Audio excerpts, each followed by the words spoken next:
Twins lang. Twins lang. Pala. Sorry. Twins pala. Akala ko kasi magkapatid lang.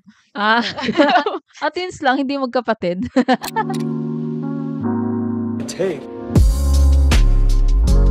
2 Talks.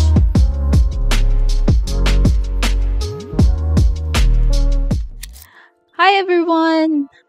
Welcome back to Take 2 Talks. Yan, ganun. I'm your host, Kyra. And Julia. Hi! Yan, episode 2 na tayo. And, wow, so wakas. Natuloy yung episode 2, di ba? Kala mo, pilot lang, ganun. Yay! Sana may episode 3, episode 4, episode 5. So, ayun. So, last episode, yung favorite films and TV shows namin yung shinare namin. So, ngayon, i-share naman namin yung favorite directors namin, which may or may not have been mentioned last episode. So, ayun. Alam ko na yung pareho. Alam mo na yung sa akin? May alam na ako isa. Feeling ko. Okay. Okay. Kasi hindi namin sinasabi sa isa't isa yung sasabihin namin directors. And also last week, hindi namin sinabi yung favorite films namin. So, para surprise na lang din sa amin. Parang, parang may reaction na katulad na ganun para sa inyo. Okay. Sino mauuna? Ako na last time, di ba? Okay, so ako so na muna. Sige. Okay. So, ang first ko, ito yung kasi, tatlong directors ang i-discuss namin. Quote-unquote discuss. Etong director na to yung nahihirapan ako kung siya ba talaga yung magiging director na i-mention ko dito or hindi. So, first is si David Fincher. Ayun pala yung pare. Magdaan tayo pareho. Sige. Ikaw muna. Sige. Ano yun? Next na rin. Basta kasi first ko din siya sasabihin dapat eh. So. Okay. Good. Sakto.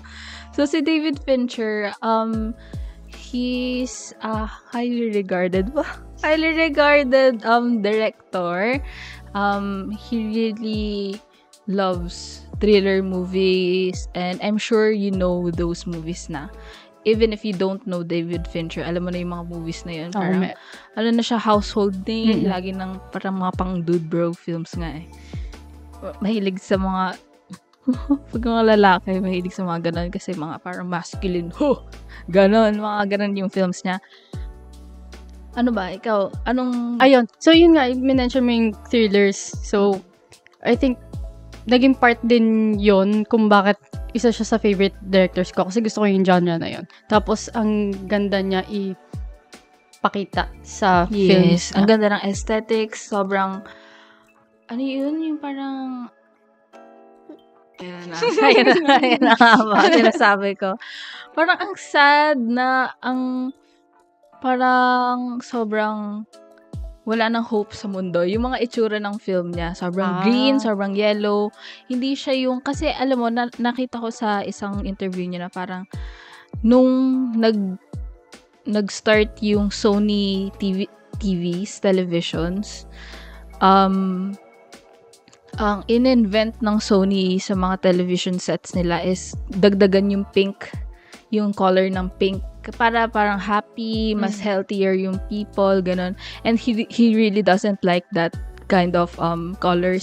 Parang it's not realistic daw and it's like pretending or parang hindi yun realistic sa mundo. Kaya he really sticks to greens, yellows, mga ganun. Dark, mga dark. Seems. Ayun. Kaya nga, kasi mahilig nga ako sa mga true crimes. Diba? So, na-mention ko nga siya last episode, yung tungkol sa Mindhunter. Hindi, ayun nga, nasabi mo naman na yung kung bakit siya isa sa... Ay, by the way, hindi rank yung sinasabi namin. Walang order. Basta favorite namin sila. Tapos, ayun nga, mahilig kasi ako sa thrillers talaga. Tapos, yung suspense pa din sa films niya. Tsaka yung themes, like, usually, hindi man usually, pero like meron like religious something sa, hindi naman sa lahat. Sa 7? Oo. Sa ano din, sa the girl with the dragon tattoo. Ay, Na-enjoy ko yung ganun. Wala, for some reason. Tapos, mystery. Gusto ko yung ganun. lagi na lang Christianity, no? Oo. Ba't kaya, no? Kaya, Ba't kaya? parang that says a lot. Joke lang. Ano sabi mo? That says a lot. Ah, Char. Ayun, so, Ayun. yung re-recommend. Yes. Tapos, kaya ko rin nagustuhan si David Fincher is parang, di ba may ano siya, parang reputation siya na paulit-ulit yung takes. Pag tuwing nasa set siya, laging sinasabi ng mga actors pag nakikita ko, kunyari sa Mindhunter, nung ko nalaman na may reputation pala siyang gano'n nung habang pinapanood ko yung interview ni Jonathan Groff, sabi niya na parang paulit-ulit lagi yung takes, mga nakakaabot 80 takes sila Until sa isang scene lang. Masatisfied Oo. talaga siya. Oo, hanggang masatisfy si David Fincher. And then, dun sa interview ni David Fincher, ang dahilan niya dun, kasi parang, ang dami mong ginastos para sa movie mo. Ang dami mong pinapasweldo ng mga actors, ng mga crew. Mga ilang million or ilang $1,000 yun. Mga 100,000, 200,000, ganun. Tapos, papauwiin mo lang sila ng maaga. Parang magsasayang ka lang ng pera mo. Sulitin Perfect mo na. mo na. Oo. Isulitin mo na. Kaya, gayon. Perfectionist talaga siya. Meron dong, saan ba yun? Zodiac. Oo, sa Zodiac yun. Parang, itatapon lang ni Jake Gyllenhaal yung libro sa parang sa car seat. Oo. Itatapon lang niya yun. Hindi satisfy si David Fincher. Pinaulit. As si Jake Gyllenhaal, paulit ng pagtatapon. Kaya, ayun, parang perfectionist siyang tao. Mm-mm. Kaya, maganda yung mga, pagtitignan mo talaga sa mga movies niya, kita mo yung precision ng mga shots. Ganun. Galing. Ay, anong i-recommend mo? Kasi, kailangan may recommend tayo yung movie niya. Ikaw muna. Kasi Sige. Akin kasi, although hindi siya mataas sa Letterboxd ko, sa mga sa stars ng Letterboxd, feeling ko maganda siyang i-recommend sa tao. Hindi siya Fight Club kasi yun na yung mga usual na alam ng mga tao or ano yung mga usual Social Network, mga ganon. And Gone Girl 7. So, the next best is So, Zodiac. Diba? It's a true crime movie about a real serial killer, and it's about the police, diba? Or journalist. Was it police or journalist? Hold on, let me check the Letterboxd. May journalist din. Basta investigation. Yeah, police. Tapos si ano lang yung, may journalist lang nakasama. Okay. So, ayun. So, the Zodiac Killer kasi, nagbibigay siya ng mga letters para ma-decipher ng mga police. And then, dun sa buong movie na yun, dinidecipher nila yung mga codes sa letter. Tapos, ayun. Actually, hanggang ngayon, like IRL, in real life, hindi pa rin nakikita yung Zodiac Killer eh. As in, it's still unsolved. Ayaw nga pala, no? Yeah. Oo. May ko nakaalala. Ikaw, what's your... Naisip ko actually Zodiac yung sasabihin ko. Pero na-mention mo kanina, diba, na usual. Kasama to sa usual ni Rerecom. Sa akin is Social Network. Kasi super, like, nagustuhan ko naman. Halos lahat naman ng films na talagang gusto ko. Pero yung Social Network, ito yung highest rated ko actually sa kanya. Tapos, kaya ko siya i-recommend. Aside sa performance ng actors, ang ganda ng performance nila. Although, may usual comment nga na si Jesse Eisenberg is, yung roles niya, parang puro ganun lang yung character. Isang tone lang.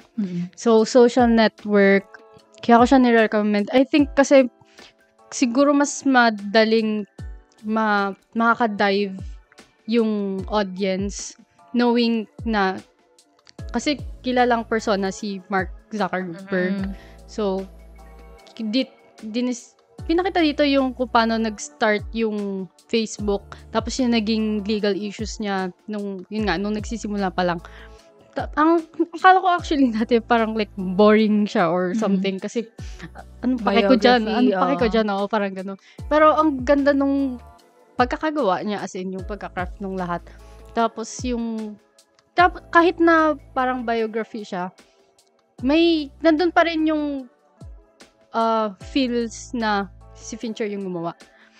Like yung suspense na may at times na ano siya, like nakaka-thrill yung mga pangyayari. Ayun siya sa akin, yung Social Network. Na-mention mo rin yung doon kay Jesse Eisenberg, yung parang sinasabi ng mga tao na it's all one note lagi yung mga roles na kinukuha niya. Yun din yung parang napansin ko dun sa mga roles, kunyari nila Morgan Freeman. Okay. Sino pa ba yun sila? Diba? Sino yun? Yung sa Silence of the Lambs, si Jodie Foster. Sa Panic Room or so mga ganun. Kasi ang sabi ni David Fincher, Jodie Foster is like a really good actress and she can play anything but she can't play stupid. Parang he knows kung ano yung strength ng mga actors.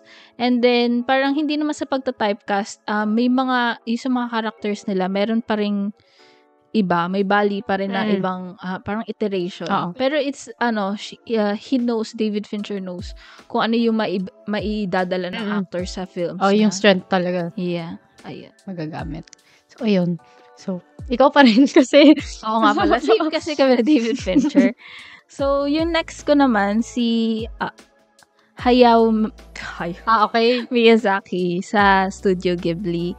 So, na-mention ko rin siya last week for Kiki's Delivery Service. Pero, kaya ako nagustuhan si Miyazaki kasi ang ganda ng mga na-direct niyang mga movies. Parang, since nakilala ko nga siya, si Miyazaki, yung Ghibli, nung high school na ako. Hindi yung katulad mo na elementary. Bata ka pa talaga, elementary. Na kilala ko siya na medyo matanda-tanda na. So, pero nag-appeal pa rin siya sa akin. Kaya hindi lang siya pang children. Diba? Marami kasing mga movies ngayon na parang hindi ko nagustuhan kasi pang bata eh. Parang hindi mo magets, kunyari yung Trolls. Tsaka yung themes niya talaga, kung like pag inintindi mo, hindi siya pang bata talaga. Oo. May insert doon ng maiintindihan mo pagkatanda mo. Diba? May depression, may pagka-cynical, may pagkaganon. May yung mga themes niya sa movies niya, napansin mo ba yung very anti-war niya, di ba? Ayaw niya lagi sa war. Like yung sa Howl's Moving Castle. Di ba? Okay. Kung titignan mo, dapat, parang romance dapat siya ni Howl and pangalan niya? That? Sophie. Parang, but instead of, romance talaga, doon magpo-focus. Nahudlot yon dahil sa war. Naalala ko nga yung Oppenheimer dito eh. Yung The Way the Wind Blows ba yun? Hindi ko pa napapanood yun. Yung airplane. Okay. Nakikita ko lang siya, pero hindi ko pa. Pero yun, di ba? Wind blows. Basta may gano'n. Oo. Ayun naman, basta. Sorry. Search ko na. Sorry na. Ikaw na nga lang mag-search. Hindi ako makapagsalita ng cellphone. Naalala ko yung Oppenheimer doon kasi it's a story about a person, a young man na gustong, parang dream niya mag-invent ng airplanes. World War II yun. And then, parang yun yung dream niya talaga, ng mga planes, gumawa ng mga planes. Pero, his planes were used for the war. Parang ganun. So, parang, yung kay Oppenheimer, di ba, parang, nag-invent siya ng bomb. Pero, tapos yung bomb niya is used for, very bad things. Parang ganun din sa The Way the Wind Blows. Ano pala His siya? planes are used for Wait bad lang. things. Dalawa yung The Wind Rises. Ano yung isa? Yung isa, Castle in the Sky. Okay. So, The Wind Rises pala. Ayun yun. And ang cute din ng mga romance niya. Parang very cozy. Parang walang technology. Diba? Oo. Parang Sa lang silang year nasa niya, laging- bukid. Mga ganun. Vibes. Just Vibes only. Chill vibes. Tapos may lo-fi na tugtog. Pero wala namang lo-fi doon. Sorry. Tapos, yun nga. Tapos sabi niya rin, nung na-nominate and nanalo yung Spirited Away sa Oscars, which is the First. the only hand-drawn Okay. animated film that won the animated category doon, kasi siguro lagi mga 3D and I don't know. I have to fact check that actually. Kasi naisip ko Snow White. Di ba nanalo yun ng Oscars? Okay, fact check din ulit yan. Tsaka Sorry may na. kasi, di ba, may mga sinabi ako last time na mali pala. So, kailangan po Ulit. pala namin i-check. Oo. Pero ayun nga. Pero alam ko, hindi siya English. pero ayun nga, nanalo siya even though it's not in English, kasi diba yung Oscars parang lagi silang English ang nananalo or nanonominate, and also parang noon pa yun, diba? So hindi siya pumunta dun sa Oscars award show kasi ayaw daw niya pumunta sa country na nagbabomb ng Iraq. Oh! Boom! Ay, boom! Pun intended. Ayun nga. Tapos, very anti-war. Tapos, gusto niya lagi yung natural resources. Parang sa mga bukid, also the nature. Parang, humans are also part of the nature, the ecosystem. Ano yun? Princess Mononoke. Laputa. Lapita. Laputa? Oo. Ako lapita yun eh. Okay. Hindi, tsaka di ba? Like, visuals pa lang, ang ganda na Talaga talaga. rin ang animation style nila. Actually, hindi sila nagbabago ng animation Oo. style, no? May ibang parts lang, may ibang movies lang ng katulad ng Princess Kaguya na iba yung style. Like, may watercolor pa yun. Pero hindi siya katulad ng style ng, kunyari, ng Howl's, Kiki's. Like, pag nakita mo, alam mo na, si ano may gawa nito. Studio Ghibli yan. Diba? Ang galing.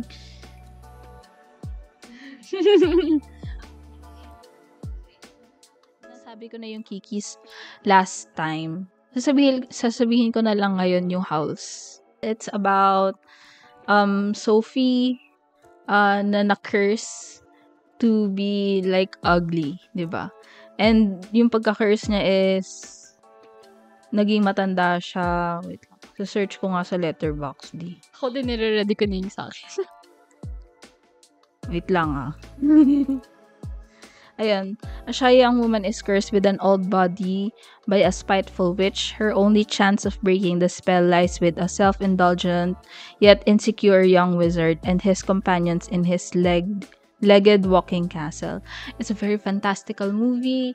And si Howl, kahit na, alam mo yun, may very gray yung characters din ni Hayao Miyazaki. Hindi lang sila good characters, hindi lang sila bad.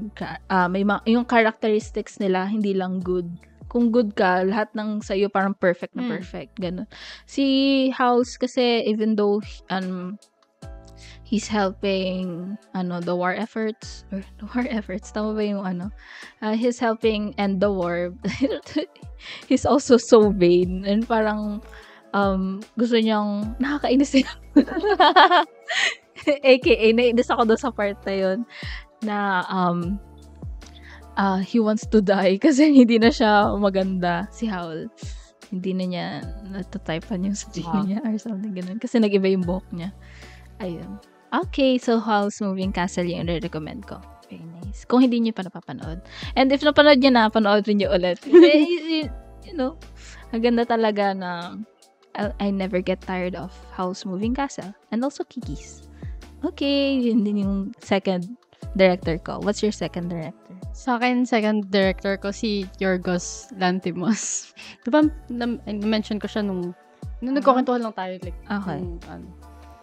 Si Yorgos, kasi yung themes ng films niya, sobrang unsettling kasi nung, alam mo naman, napanood mo yung ano, di ba? Panood ko yung Lobster. Ano pa yung napanood ko sa kanya? Actually, Lobster lang.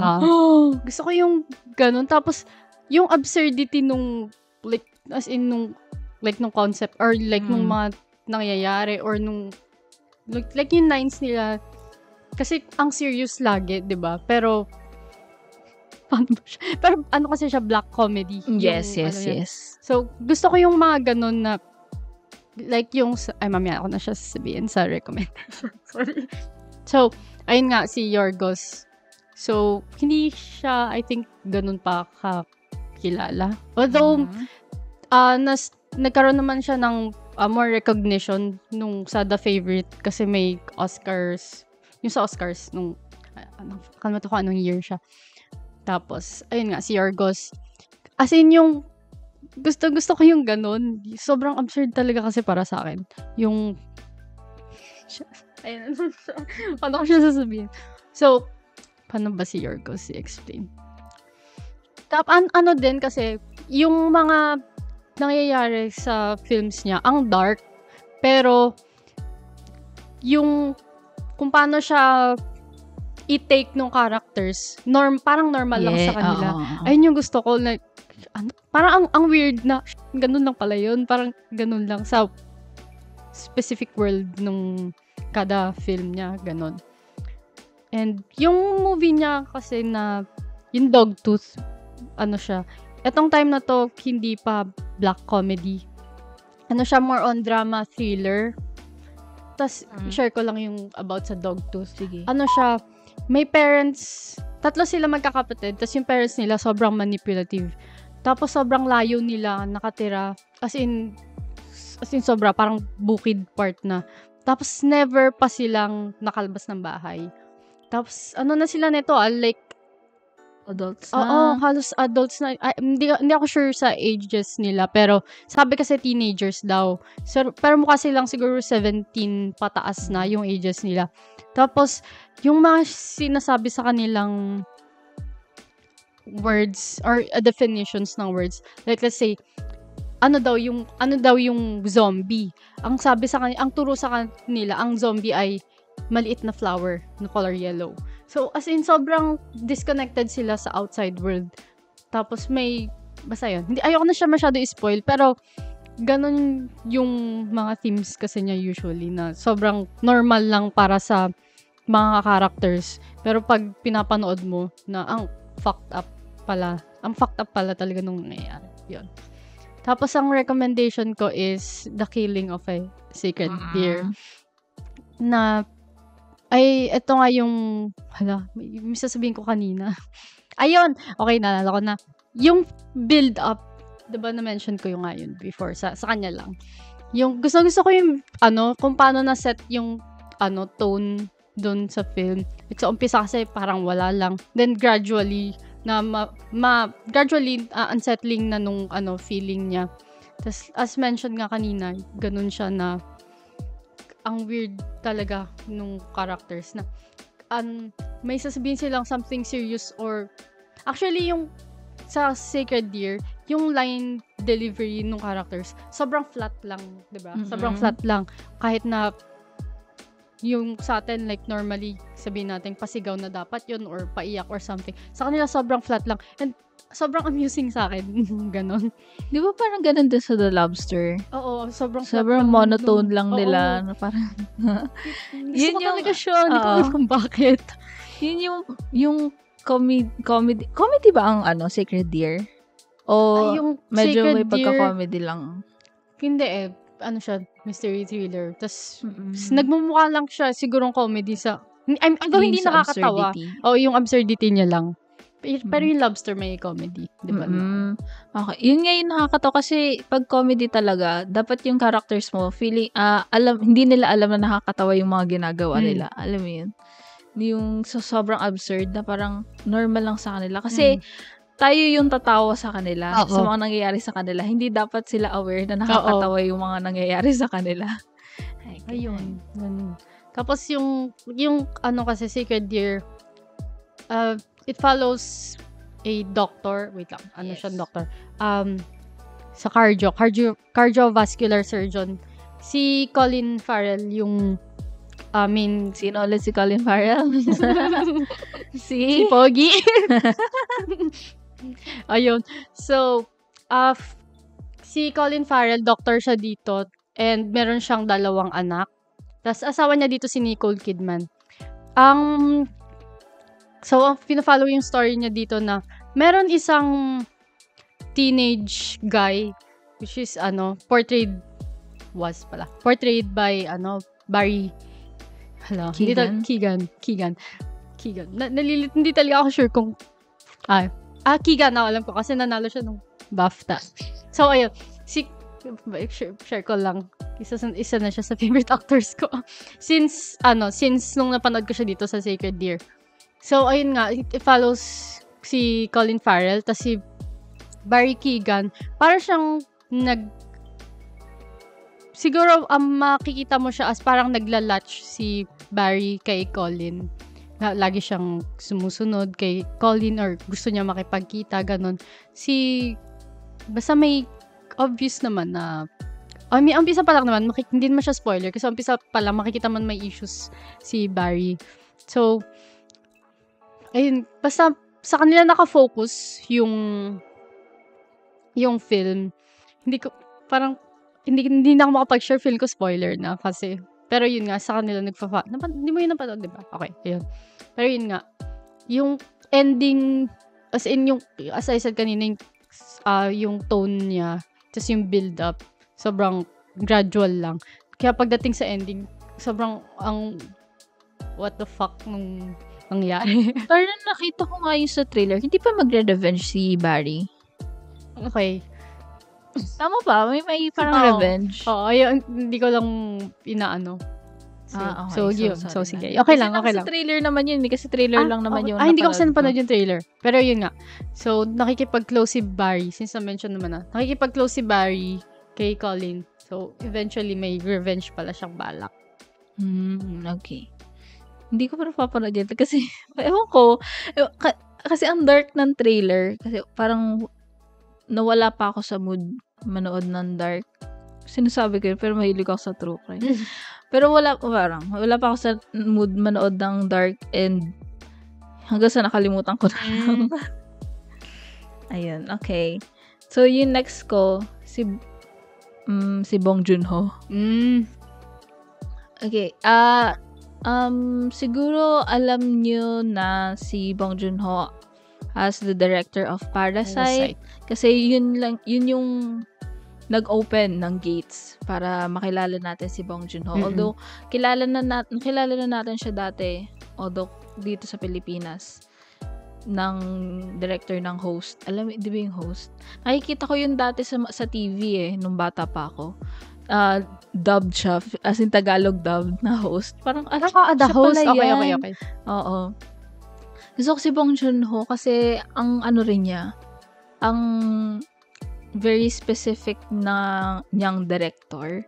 Lahat storyboard niya. Pero, binibigyan niya ng freedom yung mga actors din para maglaro. Yun yung sinabi niya. Parang, sa interview, parang pinoint out ng interviewer na parang, bakit may very specific ka sa mga shots, mga very controlling ka sa ganun.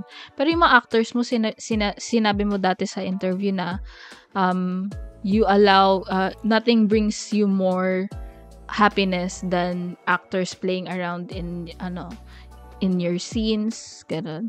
Pero yun nga, sabi niya na parang those storyboards are for the crew. Parang for the music, for the etc. But the actors are what, brings the story to life and brings the character to life. So, binibigyan niya ng freedom yung mga actors to improv, diba? So, kasi yung kay Bong Joon-ho din, marami siyang mga social issues lagi yung mga niya mga teams niya sa mga kanya, movies. Diba, Okja din? Yes. Oo, sa kanya din yung si Okja. Yung economic, wealthy, poor, type dun sa Parasite and sa Snowpiercer, diba? Although, parang ang ganda ng pagkakagawa niya sa Snowpiercer and Parasite. May clear distinction from poor to, poor and rich. Yung sa Snowpiercer, the poor people are at the back of the train and they're going to the front of the train. And then parang, parang gumaganda yung mga car trains. Okay. Parang yumayaman yung mga nag-reside doon while the poor people are left parang siksikan sila para silang sardinas sa likod ng train. And then sa Parasite nga yung sa elevated mansion, then pupunta sa half basement, and then sa full-on basement talaga. Maganda yung clear yung pagkaka-portray niya sa mga issues, the social issues na yon. And yung sa justice system. Then parang inano niya yun sa what's that? The Memories of Murder. I think di pa papanood yan. So yun yung i-recommend ko actually na movie kay Bong Joon-ho, Memories of Murder. Although maganda talaga yung Parasite. Yun yung pinag-iisipan ko kung Parasite ba yung recommend ko o yung Memories of Murder. Pero since medyo marami na yung nakakanood ng Parasite, Memories of Murder na lang. Panday lang naman siya sa isip ko, yung Memories tsaka yung Parasite. So, yung Memories of Murder kasi, sinabi ni Bong Joon-ho, nag-inspire sa kanya yung police justice system sa Korea noong 80s, which is very parang barbaric, very chaotic. Sabi niya, although hindi na ngayon yung ganun yung police system sa Korea ngayon, noon, sobrang walang system. So, bali kasi, yung story nun is, may serial killer doon sa little town lang nila. And then, yung police doon, very, hindi nila binibigyan importansya kung tama ba yung nahuhuli nilang tao. Ginagawa lang nila, ito may record na tong kunyari ikaw si Julia. Si Julia may record na yan eh. So, siya na yung killer. Gagawin na natin siyang killer para matahimik na yung tao, parang ganon. So, ang ginagawa nila, parang binibit ka nila, may police brutality nangyayari na, mag-confess ka na. Parang ganon. Pinipilit nila na ikaw na yung magiging murderer. And then, ayun yung patakaran na nangyayari doon sa town nila. And then, may dumating na bagong police from a big town, and then siya yung tumutulong doon sa investigation na rin. And ang ganda ng what's that? Yung pagkaka-shot niya. Pagkaka-shoot ng film, ang ganda. And si Bong Joon-ho din kasi gusto niya may mga comedy, may pagka-comedy rin yung mga films niya eh. Sa Parasite, 'di ba? Kung may pagka-comedy din. And then sa Okja, may pagka-comedy. Lahat ng mga movies niya except sa Mother, medyo yun, serious yun. Lahat yun, may pagka-comedy. Ayun. And then it's also the first collaboration dun kay sino yun? Song Kang-ho. 'Di ba lagi siyang bida doon sa Parasite, sa The Host. Oo. 'Di ba? Lagi siya yung bida. So parang ito yung first collaboration nilang dalawa. So ayun. Nasa watchlist ko yan matagal. Ayun, yun nga. Panoorin mo na. Ilang beses ko na yun papanoodin ko na nga to. Tapos biglang iba yung papanoodin ko. Pero ayun. Sige. Ayun. Ang ganda rin ng ending shot doon.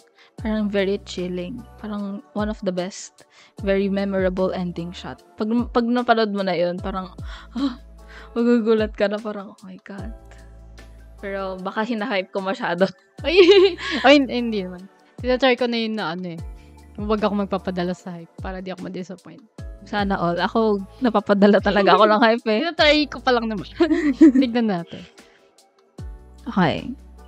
Yun, Memories of Murder. Watch it. Recommend. Game. Sa'yo naman. Sabihin ko lang din. Since most naman na nakapanood ng Parasite, so, I guess may trust na din na maganda yung ibang films ni Bong Joon-ho. Bong Joon-ho. So, yun. Yes. Try nyo. Kahit di ko pa siya napapanood. Sa akin, hirap na hirap ako pumili ng third ko. Kasi, chinek ko alt yung notes ko ngayon. 4 pala silang pinagpipilian ko. Kung sino yung third ko na sasabihin. Pero, nag-decide na lang ako kay Denis Villeneuve. Okay. So, Denny? Si Dennis ba yan? paano ba siya? Ano siya ngayon eh? Parang isa siya sa mga like sci-fi. Parang known na siya na magaling siya sa sci-fi ngayong parang itong generation na to. Kasama naman siya sa generation na to, di ba? I mean, sa generation nitong filmmaking, siya yung isa sa known for, yun nga. Magaling na siya mag-portray ng sci-fi. Pero, sa kanya kasi ang pinaka-nanonotice ko talaga is kung gaano kaganda yung visuals. Yes. Yun talaga oh yung... my God. Yes. Parang, as in, sa lahat nung, sa lahat ng films niya, walang pangit talaga. Na, I mean, pagdating sa, aesthetics, ang ganda. Tapos, sa films naman niya, iba-iba kasi yung, ang dami niya ng genre na dinaanan or like, nagawan. So, yun nga, pinaka-madami, I guess, siguro yung sci-fi. Pero meron din siyang mga crime, like yung Sicario, mga thriller. Ay, yung Enemy, I think more on thriller yun. Oo, more on thriller. Tapos mystery din siya. Gusto ko yung Enemy. Prisoners din, di ba? May thriller. Ay, oo nga, no? Oo nga, diba? ito pala, Prisoners. So, yun. Ang dami niyang, ang diverse nung filmography niya. And, I think lahat naman na execute niya ng maayos. Although, hindi ko ganun ka nagustuhan yung Dune na one. Although, maganda siya. Pero, parang for me kasi, parang ang daming nangyayari. Pero at the same time, wala. Pero gets ko siya na more on sa part 2 daw kasi yung mga mangyayari. Parang exposition pa lang to. Itong part 1. So, Set okay up pa lang lang. naman yun.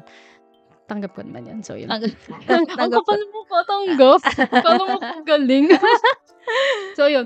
So, siguro, I think, kilala naman yung Blade Runner 2049. Lalo na sa lagi siyang pinapakita, ang ganda ng cinematography. Tapos, siya yung example, yung Blade Runner. Ang medyo, unpopular opinion. Hindi ko alam kung unpopular opinion or hindi. Mas gusto ko yung 2049 kasi sa original Blade Runner. Yung una, hindi ko pa napapanood. Parang ko na, shit, parang ang pangit ba na hindi ko pa napanood yun. Pero mas nagustuhan ko talaga yung Blade Runner. Mas parang napalawak niya yung story. And then yung una, maganda rin yun. Yung ganda rin ang aesthetics. Parang old technology. Alam mo yung mga old technology pero sci-fi. Wala lang. Gusto ko yung mga ganun. And magaling din si Harrison Ford doon. Okay. Oo nga pala na doon siya. Very, bidang-bida. Alam mo yung charisma ni Harrison Ford? Ay, oo. Yung Nag-exude talaga. Parang, oh my God, bida. As parang he's made to be seen on the big screen talaga, si Harrison Ford. Galing niya umarte na parang, yes, that's my leading man talaga. Alam mo yun? Wait lang, hindi ko na alam yung sabi ko. Yun, ano ba yung i-recommend mo? Okay, sige. Yung i-recommend ko kasi sa kanya, Incendies. Paano ba na yun? No, ano yun? Hindi ko pa naririnig yun. So, Incendies kasi, magsa-start siya, I think, yun naman yung premise ng film. May 2 kambal. Kambal sila. Lalaki tsaka babae. Anong nangyari kasi, hindi naman to spoiler kasi ganun, yun talaga yung umpisa pa lang. Namatay na yung nanay nila. Tapos, kinakausap nila ata yung lawyer. Lawyer naman kinakausap, di ba? Pag yung last will. Yun. Kinakausap nila yun. Tapos, dinidiscuss sa kanila yung last will. Tapos, ayaw nilang sundin silang magkapatid. Kasi for them, bakit ganun? Parang ganun na, parang feel nila. Hindi siya kasi, like, out of tradition, yung gustong mangyari nung nanay nila. Doon nga sa last will. So, dahil doon, parang binalikan nila yung roots nung mother nila. Tapos, ayun na, papakita na sa atin yung story, yung start pa lang nung teenage days pa lang nung mother nila. Hanggang sa, yun syempre, nag-start naman sa umpisa ng patay na nga. So, pinakita din kung paano nag-deed sa death nung mother. Kasi yung death din nung nanay nila is sobrang nagulat sila. Like, parang biglaan na bakit namatay. Although kasama nila, parang it came as a shock kasi parang wala namang signs of anything. Tapos biglang, ayun, namatay nga. Tapos grabe kasi paano ba, yung journey nung nanay nila. Sobrang dami nilang hindi alam sa life nung nanay nila. Tapos hindi kasi siya, hindi siya English eh. Eto, sa Middle East siya, yung setting, mostly ng setting. Tapos yung upbringing nung nanay doon. So, din siya eh, ano ba?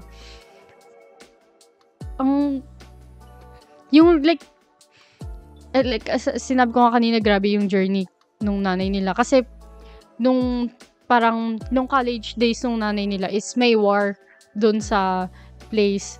So, I guess dun nag-start na, dun nag-take off yung mga kashitan na nangyari sa kanya. As in, grabe siya. Grabe talaga siya. Ayoko kasi na-share masyado yung mga nangyari. Kasi, para yung effect, kasi ang shocking nung events. Lalo na yung reveal sa ending, yung na-included sa last will nung nanay nila kung bakit kasama yun. Ganon. Sobrang, siya, drama. Ba? Hindi siya gory eh. Siya, drama, mystery. Tapos yun nga, war. Kasi war setting. Although, hindi man ganun ka, like, pinakita na, like, blood bombings or, ay, shit. May part pala doon na siya eh, medyo mapupul yung heartstrings mo, ganun. Kasi, like, masasad ka. Hindi lang sa nanay, as in sa nangyayari sa all throughout the film. Tapos, ka talaga. Parang, makukuha yung sympathy mo. Nung, So, mali pala yung sinabi ko. May mga scenes pala doon na pinakita yung war. Pero most ng pinakita is, like, yung aftermath na. And, mostly, na lang, like, mention na lang, narration. Like, not narration, like, pinag-uusapan yung about sa past na gano'n. Pero yun, sobrang, after ko nga siya ma-watch, as in, siguro ilang minutes yun na, tulala lang ako kasi, grabe yung ending na, sobrang, ang fucked up talaga nung ending. Tapos hindi ko siya na-rate, I think hanggang ngayon, wala siyang rating sa akin. Naka-like lang ako. Tapos, hindi ko siya ma-rate talaga kasi gusto ko, parang, feel ko mahirap na siya i-rewatch knowing ganun yung mga nangyari. Pero, feel ko kailangan ko siya i-rewatch para may rate ko siya na maayos. Pero, for me, siguro as of now, 5 siya out of 5. So, sobrang ganda talaga nung, and hindi ka mako-confuse kasi kahit na nagta-transition siya sa luma or hindi ka mako-confuse sa ganun. So, ayun. So, mahaba pa man yung time. Pwede natin pag-usapan yung ibang directors. Sige. Pero wait, ayun nga, Incendies ni Denis Villeneuve. Ayun, since may time pa naman, pwede natin pag-usapan yung ibang directors na gusto natin or gano'n. So, I think agreed naman tayo si Nolan. Oo. Ano ba? Doon siya na-mention natin siya as, sa first episode, di ba? May sarili kaming Nolan na na-mention as our favorite films.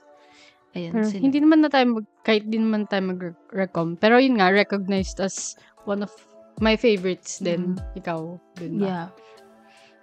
Actually, pinipili ko nga, parang iniisip ko rin, Nolan ba? Kaya lang na-mention na natin, parang maano na siya. May favoritism. May favoritism na, puro Nolan.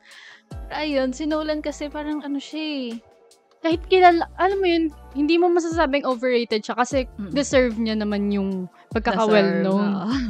Yun. Tapos si Nolan, siya parang siya siya na lang gumagamit ng IMAX. Alam ko siya palang ata. Siya palang? Palang yung sa Oppenheimer. Di ba ginamit niya yun or may IMAX siyang ginamit doon sa Batman movie niya, sa pangalawa, sa Dark Knight. Alam ko IMAX yun eh. Basta alam ko siya yung una. Okay. Parang gano'n. Pero, check ko. Parang ng false info. Hindi pa rin siya gumagamit ng digital cameras. Film pa rin yung ginagamit niya. Di ba? Siya ba yun?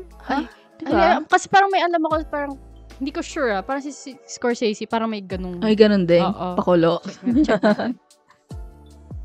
Ayun nga, si Nolan, ang ganda rin ng mga niya, movies niya na parang sobrang ang lalaki. Ang lalaki ng concept, ang lalaki na ng budget. It's a Dark Knight nga. Pero hindi naman siya yung una, pero at least was one of the first. One of the first. Oh, pwede na. Pwede na. O, diba? May fact check na ngayon talaga. Hindi na ilalagay dun sa, wala nang pahabol sa notes. Ayun, ano pa bang sasabihin mo kay Nolan? I feel ko kasi na-mention naman natin sa first episode na yung mostly nagda-double siya sa time, parang nagpe-play siya, yun nga, sa ganun. Kung anong pwedeng kaya-kaya. Oo, ang hilig niya sa time. Like sa Interstellar, sa ano yun? Ay, sorry. Fact check lang din yung kay Scorsese. Nag-switch na siya sa digital, pero nung Wolf of Wall Street lang. So, yun lang yung film niya na, doon nag-start. Doon pa lang siya nag-start daw na. Talaga? Kasi before film cam. Doon siya yung Wolf of Wall Street, doon siya nag-start na mag-digital. Digital, iniisip ko, di ba, ang luma na luma? Ang tanda na ni Scorsese, bakit siya nag-digital agad? Ano ba yung digital agad? Ayun. Just add ko lang kung ba't ko gusto si Martin. First name basis. Si Martin Scorsese. Kasi, yung ginagawa niya for film preservation. Diba? May parang foundation siya para na solely focused on that. Gusto ko yung, kasi parang sa akin kasi same parang ideology na gusto ko ma-preserve yung, so na-appreciate ko lang yung efforts niya para doon. Actually, di ba, yung mga local films din natin dito, yung ABS-CBN. Oo, meron din sa ABS. Ano yun? Conservation? Pinakita sa sa FDCP. Pinakita ba doon? Hindi ko na maalala. Sorry sa Filmcast pa. Okay. Ayun na nga, buti na lang may ganito din sa Pilipinas. Although, may mga movies pa rin akong gustong panoorin. Hirap hanapin. Ang hirap hanapin. Pero, binibigyan pa rin nila ng importance yung mga luma nating films.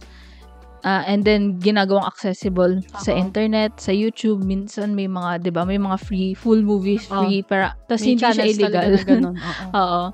Kaya, sana mas maparami pa, sana bigyan ng malaking budget yan. Kasi gusto kong, lalo na mga local film, hindi mo hindi mo mapipira. Gusto din natin ma-appreciate yung sa, local. Oo. Support local. Ang hirap hanapin kasi. Ayun. Tapos eto, parang feel ko talaga kailangan ko siya i-mention. Kasama siya sa dinebate ko, isasabihin ko siya sa kaninang isa kong favorite director, si Tarantino. Tapos, kaya ko siya nasabi na parang feel ko, pagka di ko minention. Kasi, nung May ginawa akong parang Instagram activity post na may may per category. Sasend ko sa'yo, tapos pwede mo i-show na lang. Ito. Sige. Siya, ayun, iba-iba, like, favorite female protagonist, ganyan. Tapos, lalagay mo yung picture, gano'n. Isa siyang buong picture na magkakadikit lang, gano'n. Tapos, ang niligay ko doon na favorite active director, si Tarantino. So, parang ang bastos, pag di ko siya sasabihin bigla. Kakalagay ko lang sa kanya. Tapos, si Tarantino naman, kilala naman siguro, syempre, sa Pulp Fiction. Pero, ako kasi personal favorite ko sa kanya, Inglourious Basterds. Actually, hindi ko pa napapanood yun. Okay. Ang ganda niya. Kasi yung una nun, yung first, yung introduction pala ng Inglourious Basterds, yung sa Milk, yung sa may poor farmer, and then yung daughter, hindi ko talaga I cannot get past that. Kasi parang ayoko makita. Ang heavy nung ayokong may mangyaring masama sa kanila. Kasi parang ang babait nila. Kasi ayoko na panoorin. Ayun, basta yun yung, I mean, director naman yung focus. Shinare ko lang na. Pero, yung favorite ko yata sa kanya, looking at the letterbox. Siguro Pulp Fiction talaga. Wala. Ang ganda ng ensemble cast na yun. Pero gets naman kung bakit yun yung favorite din talaga. Ang ganda ng ensemble, and then yung pagkaka-weave ng story. Actually, Oo, Oo, di ba iba-ibang kanya-kanyang character and then iba-ibang time sila tapos hanggang sa nag-mesh na lang sila sa isang timeline. Actually, may sabihin ko pala yung Reservoir Dogs. Okay.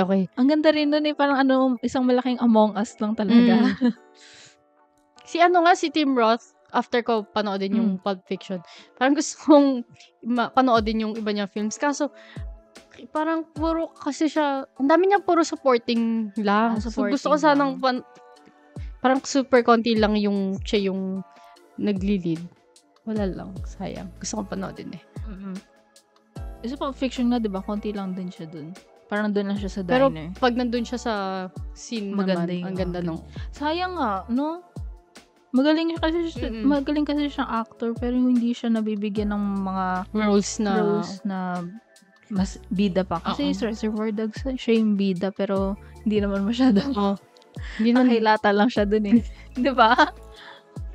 Pero may mga may mga flashbacks na ano pala. Na nakatayo siya sa flashback. Pero nakahiga lang kasi siya doon sa Pero maganda kasi yung yung magaling si Tarantino sa script writing. Parang ang tatatas parang nila although may mga racist rin. Yun lang. Pero tsaka lahat siya, I mean, kahit sabihin mo hindi ka nanonood for entertainment, pag nanood ka ng Tarantino, may entertain ka talaga. Ayun. Share ko lang, kasi ang daming may ayaw ng Hateful Eight, pero pangalawa ko siyang favorite after Inglourious Basterds. Bakit? Anong meron sa ayaw nila kasi mumblecore daw. Pero sa akin kasi, kahit na, kasi siya parang mostly isang setting lang. Parang nasa isang bahay, isang parang shed Reservoir lang. Dogs. Oo. Diba, pero kahit na puro ganun na may banter or usap-usap lang na, sobrang, tawag doon, like, nai-immerse ka. Oo, yun. Ayun. Basta yun. Share ko lang. Hateful Eight. Ang dami may ayaw talaga. Pero bakit ayaw? Ano sila? Yun nga, mumblecore lang. Yun lang, mumblecore. Hindi lang may wala ko masyado ibang na kita na, pero mostly yun nga, ayaw nila yung puro usap lang tao. Puro usap lang? Ganda kaya. Pero may puro usap siya, pero may nangyayari kasi pa rin, may laman pa rin yung pero mas maganda, yun, pag kahit na puro usap lang, mas may impress ako kung na-retain niya yung attention ko. Parang, okay. Ayun women nga talking. Naging ganun siya yung women talking, hindi ko pa napapanood. Usap lang talaga sila, pero I'm glued to the screen. Ayun, nag-glue ako sa story kahit na Kaya, magandang, yun, parang sign sa isang scriptwriter, di ba? Kahit nausap lang, wala masyadong action. Although I don't know sa Hateful Eight, parang ganun. Di ba? And then may action content. Pero, ayun nga. So, sino pa ba? Pwedeng i-men. Si din. Tawag dito. Dalawa pa lang napapanood ko sa kanya, pero si Park Chan-wook. Oh, okay. Yung Old Boy pa lang napapanood ko sa kanya, tsaka Stoker. Tapos, ayun nga, like, mention kanina kay Yorgos, ganyan. Yung type ng film na gusto ko, medyo makikita mo siya sa Stoker. So, wala, ang ganda lang din. Lalo yung Old Boy, sobrang shock ako doon. Oo, yung Old Boy. So, na-impress ako kay umikot yung mundo ko doon parang nabaliktad. Parang, oh my God, yung Old Boy, kakaiba talaga yung Old Boy. Kung hindi pa papanood, parang may iba yung mawiwindang ka talaga. Mauuga ka. Oh my God. Ayun, tsaka Handmaiden. Grabe ang tagal ko. Like, yung Handmaiden, yun roller coaster talaga. As in, literal na roller coaster. Pinanood ko yun kasama yung kaibigan. Kasi hindi namin, wala akong alam sa Handmaiden. Except sa mga GIF. Yung mga GIF. Oo, sa Twitter, alam nyo na. Hindi ko na ipapakita sa screen kung ano yun. If you know, you know. Pero ayun lang yung alam ko sa Handmaiden. Kaya ako pinanood. And then, tapos, ayun, hindi ko alam yung plot. Kahit na talaga, wala akong alam. And, yung pag unang mong panood sa Handmaiden, you think you know what's going to happen, pero you don't. Like, mga 5 beses maiikot yung perspective mo sa movie. Iba pala yung mangyayari dito. Oh my God, may twist. Although, plot, ano ba yun? Spoiler ba yun, yung pag sinasabi mong may twist? Hindi naman siguro. Okay. So, ayun. may iba na, parang yung storyline mo imbes na diretso lang and then may konting bale. Parang, ayan na yung climax or yan na yung turn. Tapos marami, parang maze na. Grabe talaga yung, ayun nga, roller coaster yung ano na yan. If you want to watch it with your friends and yung parang magwala kayo. Ganun type. Kasi ganun ko pinanood. So, maganda. Na-enjoy ko talaga yung Handmaiden. Although, napanood mo na yung Decision to Leave? Hindi pa. Yung dalawa pa lang talaga napapanood ko yun. Ano yun? Yung Old Boy tsaka Stoker. Kasi, okay, ano lang. Sasabihin ko na lang din. Parang din, unpopular opinion or parang baka bad take. Hindi ko masyado nagustuhan yung Decision to Leave. Ay, madami din ako nakikita nga. Na Actually, sinasabi? na hindi nila ganun ka Oh my nagustuhan. God, akala ko ako lang mag-isa. Kasi lagi ko nakikita sa mga YouTube, mga reviews, parang sobrang ganda daw, favorite nila yun sa year na yun. Kung ano mang year to. Ano ba to? Last year lang yun, di ba? Last year. 2022. Favorite of the year daw nila, parang Oscar snub daw. Sabi ko, ay, ang ganda. Siguro ang ganda nito. Ay, diba? So, pinanood ko, hindi ko makita yung nakikita nila. Pero, I think I need another watch kung ganun man. Kasi, alam mo yung Decision to Leave ending explained. Mga ganun na, Okay. Parang, I get what Park Chan-wook is going for. Maganda yung themes na pinakita niya. Okay, parang I get it through a YouTube. I got it through a YouTube video. So, parang in hindsight, okay, maganda nga. Pero I didn't enjoy myself. Ayun, love story daw. Pero I didn't feel any love story. Hindi ako nakinilig. Ganun. Mention ko lang si Greta Gerwig. Nga pala, yes. Kasi wala lang. Appreciate. I mean, aside sa maganda yung films niya, syempre as women, may pride na. Yun din iniisip ko actually. Habang linilista ko, wala ba akong babaeng director Naisip ko dito? din siya eh. Naisip ko din siya isama eh. Pero yun. Pero kasi 3 pa lang eh. May 4 na, di ba? Huh? Lady Diba Bird, Little Women. Barbie. Oo nga, Barbie, Lady Bird, Little Women. Ano yung pang-apat? That's pa lang. Or baka yung solo niya. Kasi yung isa niyang movie is Yung dalawa nag-star. silang director. Pero alam ko yung solo niya is 3 pa lang. Kasi nakikita ko sa Facebook like 343 si Greta. Okay, oo nga. No. Masa nang galing yung 4? Okay, oo nga. Yung, may kasama nga siya dun sa Nights and Weekends. Ay, tsaka yun, kahit na parang fairly recent na director pa rin. Palang siya. May gano'n. Di ba siya rin magde-direct ng Narnia? I'm so excited doon. Kaya lang, iniisip ko, kasi di ba yung mga movies niya na linabas niya ngayon, very women-centric. Hindi ko alam kung ano kaya mangyayari sa Narnia kasi di ba ensemble yun. Hindi ko pa, may ensemble na ba siyang nagawa? Kasi puro pa. Kasi parang yung pa lang. Pero mostly women kasi. Sa Little Women. Oo nga pala. Hindi, pero si Joe pa rin eh. Kasi sa Narnia, although hindi ko alam sa libro. Oo nga si Joe pa rin. Sa Narniang first movies, ganun. Di ba very equal silang hindi. May more on si Lucy. Oo nga pala, Lucy ba? sabihin ko pala. More, parang sa kanya yung tough. Siguro. Although, main character din. Pero ensemble cast pa rin sila. So, interesting kung anong gagawin niya. Sa kanya? Ay, si Yorgos, nakalimutan ko lang bigla. Ayun nga, dahil favorite ko siya, naglo-look forward talaga ako sa Poor Things. Kasi malapit na eh. Oo, kay Emma. Ayun lang, naalala ko lang bigla. Frankenstein type. Oo, diba, ganun sa nga daw. trailer. Kaya parang lang, ang wacky. Kailan di pa palabas? Parang gusto ko panoorin ng Halloween. At malapit na eh. Anong malapit na? Tingnan natin kung kailan sa malapit na. Ayun na nga. So malabo kasi ipalabas dito eh. Oo. Although, hindi naman kasi sikat si Yorgos dito.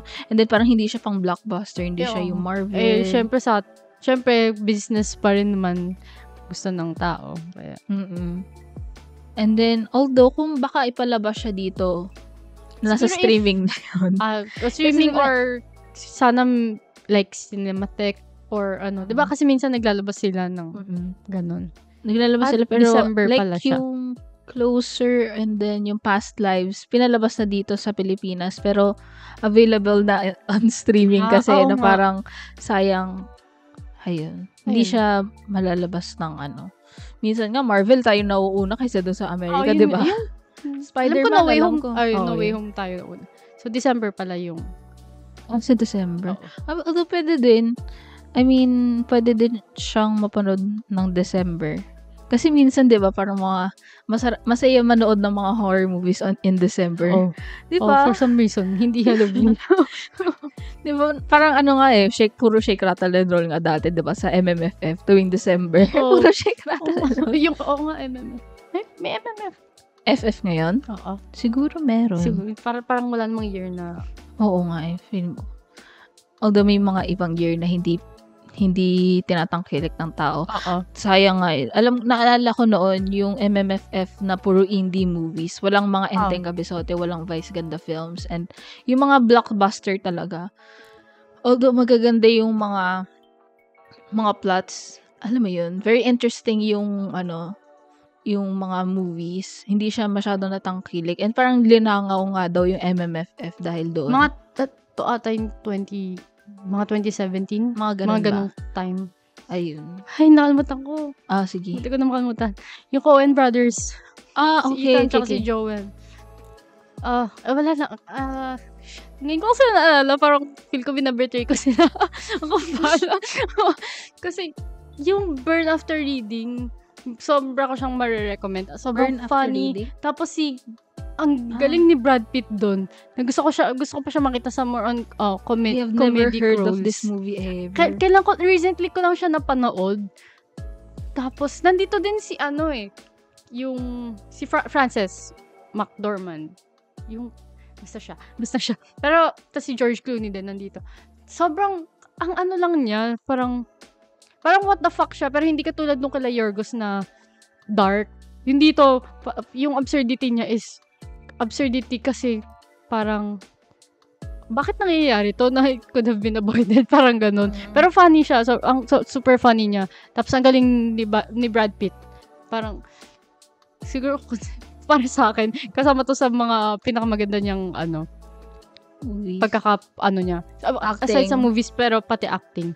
Kasi ang dami niyang mga serious, serious roles. Look at this. 0%.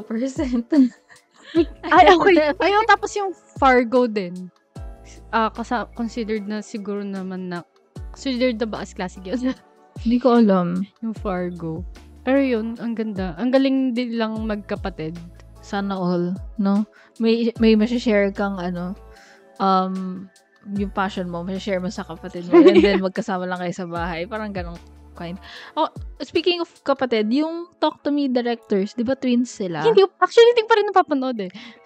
Yung Raka, they're YouTubers, dating YouTubers. Or hanggang YouTubers hanggang na-mention mo ngayon. sa akin na YouTubers. Oo. Tapos, actually, parang puro action yung mga ginagawa nilang, sa YouTube nila, mga YouTube videos.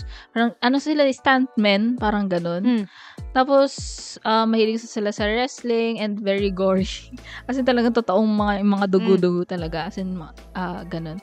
And then, kaya nagulat daw yung mga tao kung bakit daw horror movie yung ginawa nila. Bakit hindi action? Kasi yun yung kilala sa kanila.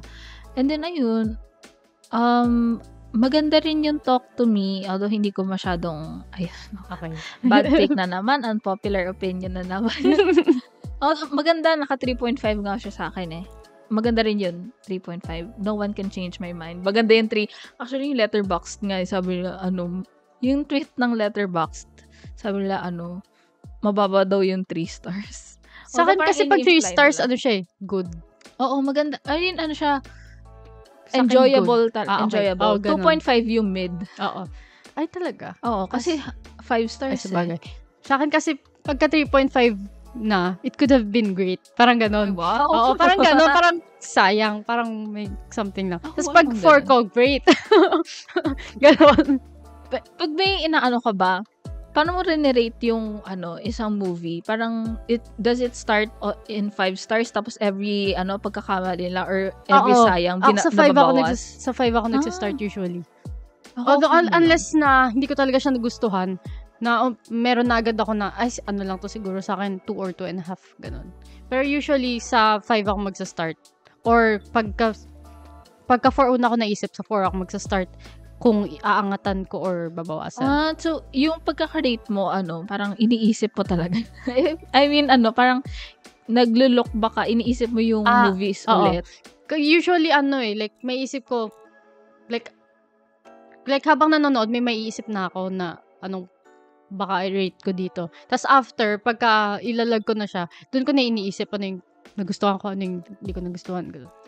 Doon ako nag-decide. Ako on vibes lang talaga. Parang, this feels like parang a 2.5, parang ganun. Or, yun nga, sa Talk to Me, parang, inspired sila sa Hereditary. Actually, parang, ayun. Oh. Yun yung Hereditary inspiration nila, pero it's a different, story. Pero ganun yung vibes, ganun yung feel na ginawa nila. And then, na-pick up pa ng A24. So, parang tamang-tama. Kasi ganun yung vibes ng A24 eh. Okay. Ayun na nga yung Talk to Me, parang siyang allegory ng mga drugs ng kids, na tinitake ng kids, na addict na sila. And then, may mga masasamang nangyayari. So, ayun nga, yung Talk to Me, ang dami nagsasabi na maganda and parang very fresh horror. Parang matagal nang nagkaroon ng horror na ganito ulit. Parang ganun. And, para sa akin, yun din nakikita ko. Diba? Kaya nag-look forward ako. Dahil papanoodin ko siya sa sinehan. Kaso, nung time na yun, 9 p.m. na yung last showing. So, so sige, ayun, continue. Ay, mamumulto ka doon. 9 p.m. grabing gabi na. Tapos, ayun, para sa akin kasi, naging predictable na yung mga nangyayari. Although, ang ganda. Very enjoyable naman. Maganda yung montage, maganda yung editing. Yun talaga yung editing. Yung na-enjoy ko talaga. Maganda rin sila umarte, pero yung, lalo na yung ending, naging predictable na. Kaya hindi ko parang, gusto ko na may mas wow pa sa, alam mo yun, ewan ko kung bakit ganun, na parang pag na-predict ko, mas hindi ako nag-enjoy. Oo nga. Alam mo yun? Kahit na okay din naman yung ending, pero kung naisip ko, dapat mas matalino ka sa akin. Ako din. Parang ganun din ako. Ayun, kaya ko lang na-mention kasi magka-twins kasi yung directors na yun. Okay. Twins lang. Twins lang. Sorry. Twins pala. Akala ko kasi magkapatid lang. Twins lang, hindi magkapatid. Nagkakaliktad. Ay, add ko lang din sa Coen. Kasi talaga ako na hindi ko sinabi. Ngayon ko lang sila naalala. Siguro sila yung isa ko sa top 3 kung naalala ko agad. Pero disregard yun na. Sige. Ayun. Wala lang. Kasi yung siguro narinig mo na din naman yung Alin? No Country for... Yes. Wala lang. Hindi ko rin mapanood isa din siya kasi. Parang deserve nila for me, ng more recognition sa mga gawa nila. So, like, overall. Parang yun nga lang yung alam ko sa kanila, No Country. Fargo, as in yung title lang na Fargo, yung naiisip ko. Ay, The Big Lebowski! Sila rin pala yun. Di ba comedy to? Oo, comedy. At parang ibang-iba sa mga ginagawa nila. And then, yung isa. Miller's Crossing. Ay, hindi ko pa napanood. Yun, naka-watchlist lang din siya sa akin. Pero wala, parang feeling ko mavibe, magugustuhan ko lang. Pero hindi ko pa, hindi pa ako nakakarating sa mood na yun. Pero if something easy lang talaga, yung burn after reading. If like gusto mo mag-start sa pag easy pero pag gusto mo naman mag-serious, edi pwede ka No Country for Old Men. Inano ko talaga yan dinownload ko na rin yan, No Country for Old Men, tapos yung unang pa lang what's that? Yung tungkol sa gas? Something sa gas. Sobrang pangit na ng short-term memory ko. Basta nasa road siya. Tapos, doon pa lang sa hihingi yata siya ng gas doon sa isang like driver. Parang ganun pa lang. It's nakita ko na yung haircut niya. Ayoko na. Natatakot na ako sa kanya. Oo. Isa nga siya sa parang mga, diba, parang laging na-mention na villain character niya. Tapos, ang creepy niya pag humingiti. Tsaka yun like, yung sound nung, wala talagang like, walang background music. Talaga? Or like, sound like, lang legit, talaga. Walang soundtrack? Wala. Pagkakaam ko wala talaga. As in, yung sound lang nung Oh no. like footsteps nila or Oh, ganun. no. As in, yun lang talaga maririnig Basta mo. Sila lang. nakakatakot yun. Oo. ayun. Parang dun din kasama yun sa kung ba't siya siguro known aside sa story. Dun sa, kalimutan ko yung artist nung name. Yung villain. Doon. Yung si Javier Bardem. Si Sino Anton yung Chico. bida dyan? Kilala yung bida dyan eh. Josh Brolin? Ayun lang. Wala lang. Galing nila din pareho. Wow, oh my God. Tommy Lee Jones, Josh Brolin, Woody Harrelson. Ay, oo. Ang dami pala dyan. Grabe pala yung mga artista dito. Okay, so ayun. Yung 3 favorite directors namin and isang recommendation from that. And of course, nag-discuss din kami ng other notable directors na pwede nyo din i-check and baka most of them are known naman na pero you can like dive deeper sa filmography nila to appreciate them. Yeah, may mga ibang directors ako na I haven't, parang 0% pa rin yung seen movies ko sa kanila and I'm going to check them out then. Ayun, so that's the end of our episode. I hope you enjoy. I hope nakaabot din kayo dito. And then, what else? You can follow us. Oh, yeah. So this Okay, podcast is also a video podcast. Makikita nyo rin to sa YouTube. And then also sa Spotify. Dun, punta lang kayo sa YouTube pag gusto nyo may mga kung fact check notes. And then may mga visual aids. Tsaka yung pag may mali kami sinasabi, sa screen na lang namin siya tinatama. Yeah. Pero, ayun, kung magda-drive naman kayo, sa Spotify na lang kayo, di ba? Magda-drive, walo! Ayun. Oh, if you're driving right now, ingat po. Ang corny, hala. Akala mo naman may naman. Pero ayun po, sana mag-tune in pa kayo sa next episodes namin. Kasi magkakaroon kami ng special episodes. Yes. And Actually, then, may next, one na malapit na. Yeah. Special episode, kala mo naman. Ayun na nga. And if you have any opinions different than ours or opinions alike or ours, Or you can... if may improvement kayo, masasuggest. may improvement kayo sa podcast mismo or as a person, as people. Ayun, you can comment it down below and you can say hi to us on our social medias. Take 2 talks. And yeah, so ilalagay ko na lang yun sa description and also on the screen. Ayun po. Thank you again. Ulit, my name is Julia. And I'm Kyra. This is Take 2 Talks. Boom.